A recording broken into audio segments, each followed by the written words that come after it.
President Rodrigo Roa Duterte took off at 11:03 p.m. this evening and exited Philippine airspace.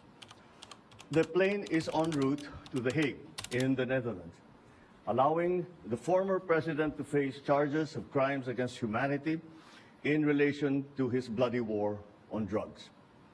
The former president was earlier placed in government custody at Villamor Air Base after his common-law wife, Hanilet Avancenia, and members of his entourage arrived at 9:20 this morning from Hong Kong on Cathay Pacific flight number CX-907. Mr. Duterte was arrested in compliance with our commitments to Interpol. Hours before his arrival, Interpol Manila received an official copy of the ICC warrant. This prompted the Prosecutor General of the Department of Justice to serve the warrant. Interpol asked for help, and we obliged because we have commitments to the Interpol, which we have to fulfill.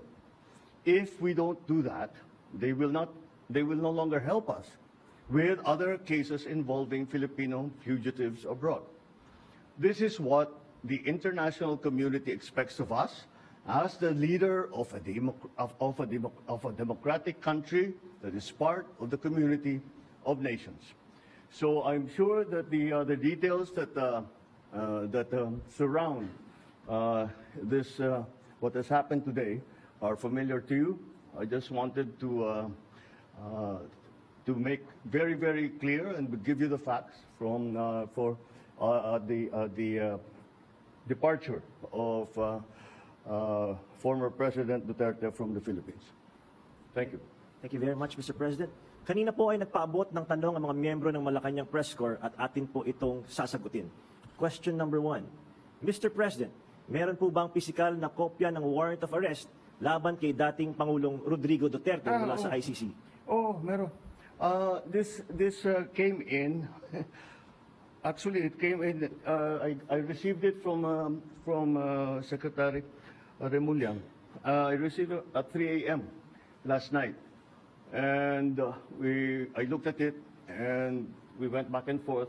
6:30, he wrote me again, and he said, "We have it already. We have the warrant of arrest from Interpol." And I said, "Okay, we'll put all our plans into place, and let's proceed as we had discussed." Now, that's what happened. So yes, there is a very clear document that will explain that will explain the basis on how we conducted this arrest of former President Duterte. Sir, is it okay if we give them copies of the arrest warrant, photocopies of the arrest warrant? Will that be possible? Do we have limitations or not? We have the limitations. So We have here the SILG, who has been, of course, part and parcel of the entire operation. we will provide the PCO with a digital copy. It has been attested by the Secretary of Justice and the Department of Justice as a lawful and legal warrant. We will publish it after this press conference, and you can use it as reference. These are, it's very simple. It's a request to the Philippine government from Interpol to enforce the arrest warrant. And of course, we comply with our commitments to Interpol. We did not do this because it was derived from or it came from ICC. We did this because Interpol asked us to do it. And we have commitments to them, and we lived up to those commitments. Sir, thank you, sir. Second question, sir. Mr. President, sinasabi ng kampo ni PRRD na unlawful arrest daw itong ginawang pag-aresto sa kanya. Well, we followed every single necessary procedure. We had a very good basis on which to serve that warrant and to read him his rights. We followed all the legal procedures that are necessary. So I'm confident that if in further examination, you will find that it is proper and correct. Sir, third question from the MPC. Mr. President, may violation ba ito sa ating soberanya, itong pagkaka-aresto kay dating Pangulong Duterte? No. Bakit naman? Dahil consistent naman tayo. Hindi tayo tumutulong sa investigasyon ng ICC. Wala tayong meron tayong contact sa kanila, natural. Pero no, not on an official level. We didn't help them in any way. The arrest the arrest that we did today was in compliance with our commitments to Interpol. It just so happened that came from ICC. But it's not because it came from ICC. It's because it came from Interpol. Pang-apat po na tanong, Mr. President, sinasabi po nila na ito ay political persecution lamang at may kaugnayan din daw sa 2028 elections. Okay, well, I'm sure sasabihin nila yan. But this case started in 2017 when we were still members of the ICC, and it was during the time of former President Duterte. So I don't see how that can be political persecution on my part, because it was initiated before I even came into the picture. So that would seem. But once again, we have to recognize that, you know, of course, it's natural for people to put lalagyan ng politika, kulay ng politika. Pero sinundan lang natin yung ICC, yung Interpol. Hindi natin kinakausap yung ICC. Marami silang hinihingi sa atin ng mga dokumento, wala kaming binigay. Yun lamang, hindi natin mahindian ang Interpol.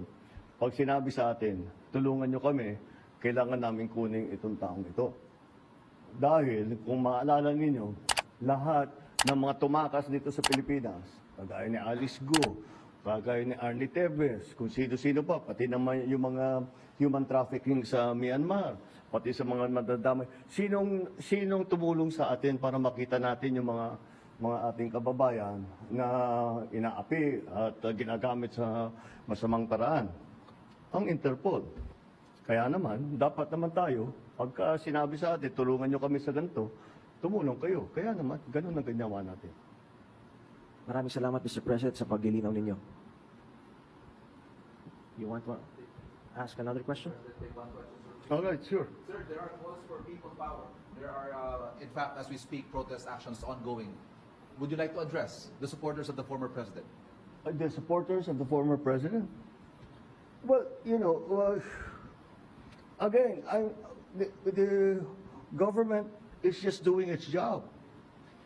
Wala namang, it's not because it's one person or another that we do the things that we do.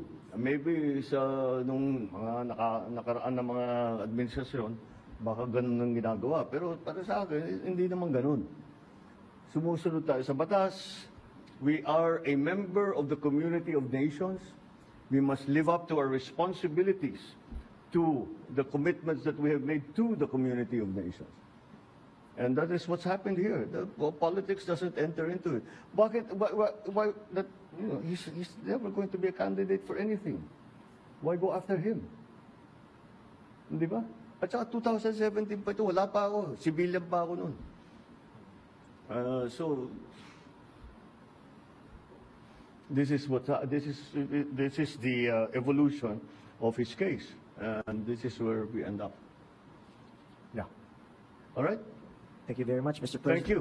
Thank you. Good evening. Thank you. Former